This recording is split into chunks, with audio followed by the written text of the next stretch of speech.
The stench of cordite hung heavy in the air, a noxious cloud that clung to every surface like a bad omen. The ground beneath our feet was a frozen, muddy morass, sucking the warmth from our bones with every step. The deafening roar of artillery fire and the staccato bursts of machine gun fire created a cacophony of sound that threatened to shatter our eardrums. It was June 22nd, 1941, and the world was about to change forever. The German army, with its blitzkrieg tactics and technologically advanced war machine, was poised to unleash its fury upon the Soviet Union.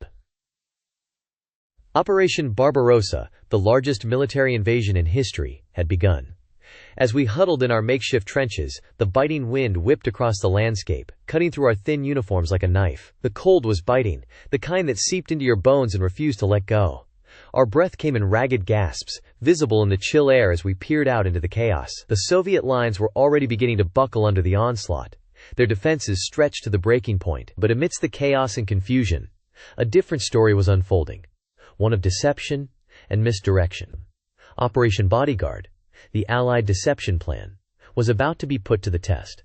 The plan was simple yet audacious: to create a series of fake armies, complete with inflatable tanks, planes, and even entire military bases, all designed to deceive the German high command into believing that the main Allied invasion would sick home at a different location. The brainchild of the British intelligence services, Operation Bodyguard, was a gamble, a high-stakes bet that the Germans would take the bait and divert their resources away from the true invasion site. The plan was to create a series of fake radio transmissions, carefully crafted to convince the Germans that the Allies were planning to invade through Norway rather than the actual target, Normandy. But the story of Operation Bodyguard is inextricably linked to the events of June 22, 1941, and the launch of Operation Barbarossa. As the German army poured across the Soviet border, the Allies were faced with a daunting task: how to distract the Germans and prevent them from transferring their forces to the Western Front.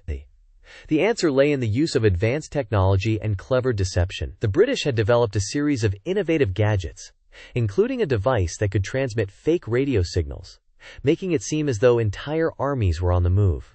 They also created inflatable tanks, planes, and even entire military bases, all designed to be seen by German reconnaissance planes. The inflatable tanks, codenamed Ghost Army, were a marvel of modern technology. Made of rubber and inflatable to the size of real tanks, they were designed to be deployed in areas where the Germans were likely to spot them. The idea was to create a series of fake army units, each with its own radio transmissions and military equipment, all designed to convince the Germans that the Allies were planning a massive invasion. The Ghost Army was just one part of a larger deception plan, one that included fake military bases, complete with inflatable planes and hangars. The planes themselves were a crucial part of the deception plan. The Allies had developed a series of advanced aircraft, including the Supermarine Spitfire and the North American P-51 Mustang. These planes were designed to be fast, agile, and heavily armed, with the ability to outrun and outgun any German aircraft. But the Allies also had a series of older planes, which they used to create the illusion of a much larger air force. These planes, including the Bristol Blenheim and the Handley Page Hampton, were used to create fake airfields, complete with inflatable planes and hangars. The caliber of the guns used by the Allies was also a crucial factor in the deception plan. The British had developed a series of advanced artillery pieces, including the QF 25-pounder and the BL 5.5-inch medium gun. These guns were designed to be highly accurate and have a long range, making them perfect for creating the illusion of a much larger army. The Allies also used a series of smaller guns, including the Vickers machine gun and the Bren light machine gun, to create the sound of a much larger army. But the deception plan was not just about creating fake armies and airfields. It was also about creating a series of fake radio transmissions, designed to convince the Germans that the Allies were planning a massive invasion. The British had developed a series of advanced radio transmission devices, including the Y service, which allowed them to intercept and decode German radio transmissions. They also developed a series of fake radio transmission devices, designed to create the illusion of a much larger army. The Y service was a crucial part of the deception plan. It allowed the British to intercept and decode German radio transmissions, giving them valuable insight into German military plans. The British also used the Y service to create fake radio transmissions, designed to convince the Germans that the Allies were planning a massive invasion. These transmissions were carefully crafted to include all sorts of details, from the movement of fake army units to the construction of fake military bases. As the German army poured across the Soviet border, the Allies were faced with a daunting task: how to distract the Germans and prevent them from transferring their forces to the Western Front. The answer lay in the use of advanced technology and clever deception. The British had developed a series of innovative gadgets, including a device that could transmit fake radio signals, making it seem as though entire armies were on the move. They also created a series of fake military bases, complete with inflatable planes and hangars. The German high command was caught off guard by the sheer scale of the Soviet defenses. Stalin had mobilized his vast army. The Germans were facing a foe that was determined to fight to the last man. But amidst the chaos and confusion, the Allies saw an opportunity. They knew that the Germans were planning to transfer their forces to the Western Front, and they were determined to stop them. The deception plan was put into action, with fake radio transmissions and inflatable tanks designed to convince the Germans that the main Allied invasion would come at a different location. As the days turned into weeks, the Germans began to take the bait. They started to transfer their forces away from the Soviet Union, preparing for the expected Allied invasion. But the Allies had one final trick up their sleeve. They created a series of fake military units, each with its own radio transmissions and military equipment. These units were designed to be seen by German reconnaissance planes, and they were carefully crafted to convince the Germans that the Allies were planning a massive invasion. The German plane engines, including the Daimler-Benz DB601 and the Junkers Jumo 211, were highly advanced, with a high power-to-weight ratio and a reliable fuel system. The planes themselves, including the Messerschmitt Bf-109 and the Focke-Wulf FW-190, were highly maneuverable and heavily armed, with a top speed of over 400 miles per hour. But the Allies had developed a series of innovative tactics, including the use of radar and ground-controlled intercepts, to counter the German air superiority. The tank specs were also a crucial factor in the deception plan. The Germans had developed a series of advanced tanks, including the Panzer III and the Panzer IV. These tanks were designed to be fast, agile, and heavily armed, with a top speed of over 30 miles per hour. But the Allies had developed a series of innovative tactics, including the use of minefields and anti-tank guns, to counter the German tank superiority. As the battle raged on, the Allies continued to feed the Germans false information. They created fake military units, complete with inflatable tanks and planes, and transmitted fake radio signals, designed to convince the Germans that the main Allied invasion would come at a different location.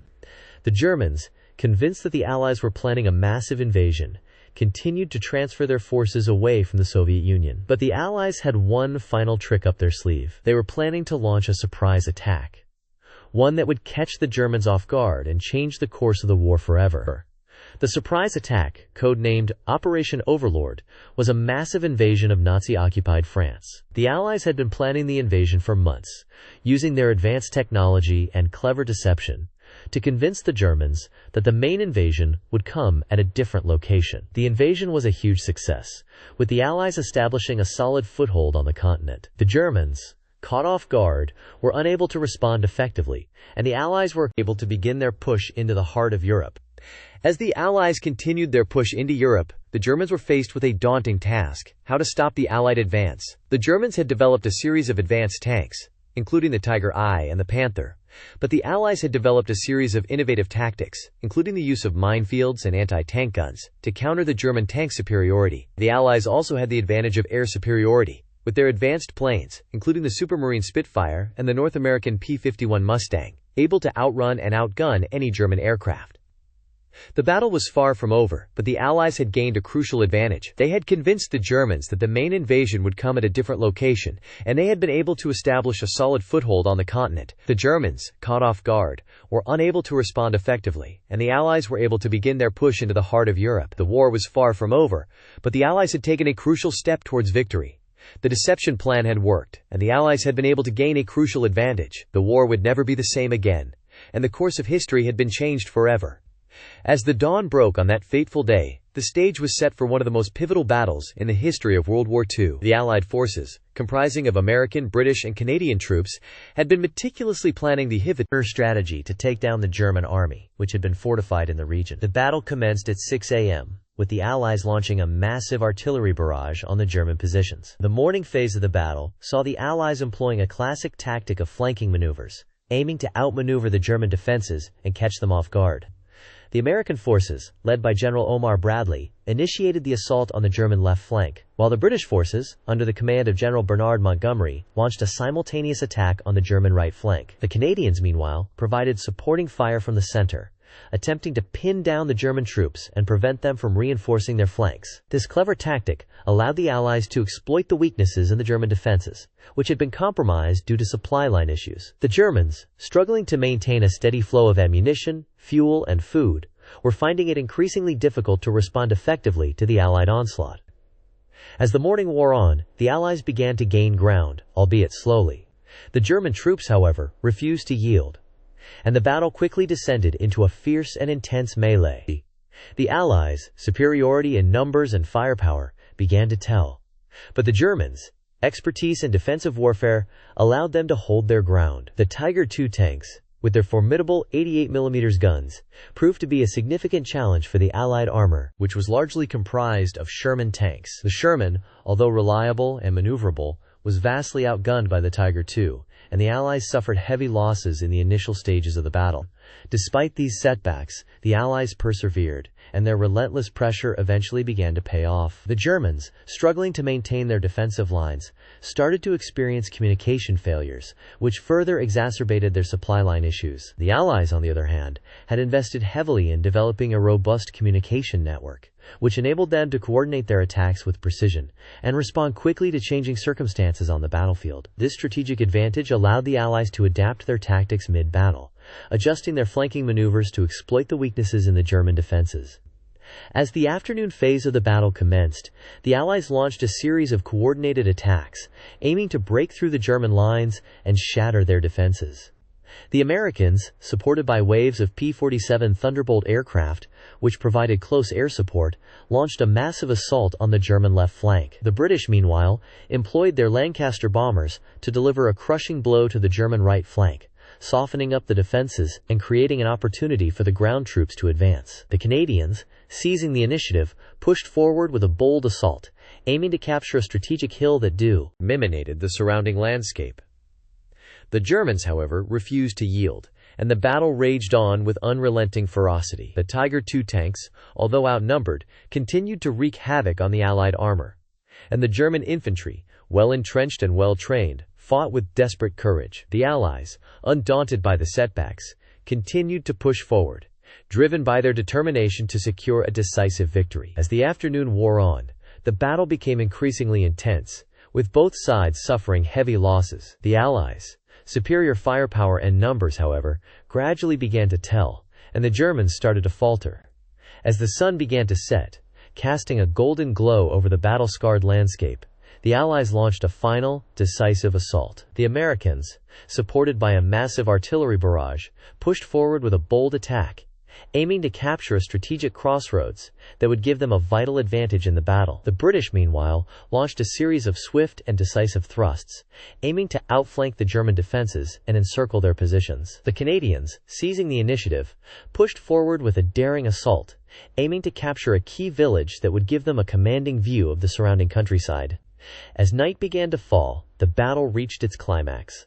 The Germans, exhausted and demoralized, were on the brink of collapse. The Allies, sensing victory within their grasp, pushed forward with unrelenting ferocity, determined to secure a decisive victory. The Tiger II tanks, although still a formidable force, were gradually being overwhelmed by the sheer weight of Allied armor, and the German infantry, although still fighting with courage, were struggling to maintain their defensive lines. As the night wore on, the Allies continued to gain ground, slowly but inexorably pushing the Germans back. The technological superiority of the Allies played a significant role in the outcome of the battle. The P-47 Thunderbolt aircraft, with their exceptional range and firepower, provided close air support that was unmatched by the German Luftwaffe. The Lancaster bombers, with their massive payload capacity, delivered crushing blows to the German defenses, softening up their positions and creating opportunities for the ground troops to advance. The Sherman tanks, although outgunned by the Tiger II, were reliable and maneuverable, allowing the Allies to maintain a rapid tempo of operations and exploit the weaknesses in the German defenses. As the battle raged on into the night, the Allies' strategic advantages began to pay off. Their robust communication network, which had enabled them to coordinate their attacks with precision, allowed them to respond quickly to changing circumstances on the battlefield. Their superiority in numbers and firepower, although initially countered by the Germans' expertise in defensive warfare, eventually began to tell. The Germans, struggling to maintain their defensive lines, were gradually being overwhelmed by the sheer weight of the Allied onslaught. As the night wore on, the outcome of the battle became increasingly clear. The Allies would emerge victorious, having secured a decisive victory that would change the course of the war. The next 10 minutes would be crucial, as the Allies would either consolidate their gains or allow the Germans to launch a desperate counterattack. The fate of the war hung in the balance, as the two armies clashed in a frenzy of steel and fire. The aftermath of the pivotal 10 minutes that changed the course of World War II is a complex and multifaceted topic, warranting a deep and nuanced exploration. To truly comprehend the far-reaching implications of this event, it is essential to delve into the intricacies of the turning point, the staggering costs, and the enduring legacy that continues to shape modern warfare. The turning point, in this case, can be attributed to a combination of factors, including the unpredictable weather, a series of critical mistakes made by the enemy, and the strategic deployment of a specific weapon. The weather, in particular, played a significant role, as the unexpected change in conditions caught the enemy off guard, allowing the Allied forces to gain a crucial advantage. Furthermore, the mistakes made by the enemy, including the underestimation of the Allied forces' strength and the failure to adapt to changing circumstances, created an opportunity for the Allies to launch a decisive counterattack. The deployment of the specific weapon, in this case the precision-guided bombs, allowed the Allies to target key enemy positions with unprecedented accuracy, dealing a devastating blow to the enemy's command structure. The cost of this 10-minute period was staggering, with casualty statistics that are still difficult to comprehend. The Allied forces suffered significant losses, with thousands of soldiers killed or wounded in the intense fighting. The enemy, however, suffered even more catastrophic losses, with estimates suggesting that tens of thousands of soldiers were killed or captured during the brief but brutal engagement. The destruction of infrastructure was also widespread, with key enemy positions, including command centers, communication hubs, and supply depots, being targeted and destroyed. The impact on the civilian population was also significant, with many innocent lives lost or disrupted as a result of the conflict. The legacy of this event is profound and far-reaching, with implications that continue to shape modern warfare to this day. The successful deployment of precision-guided bombs, for example, marked a significant shift in the nature of warfare, as military strategists began to recognize the potential of advanced technologies to transform the battlefield. The use of such weapons raised important questions about the ethics of warfare, including the potential for unintended harm to civilians and the environment.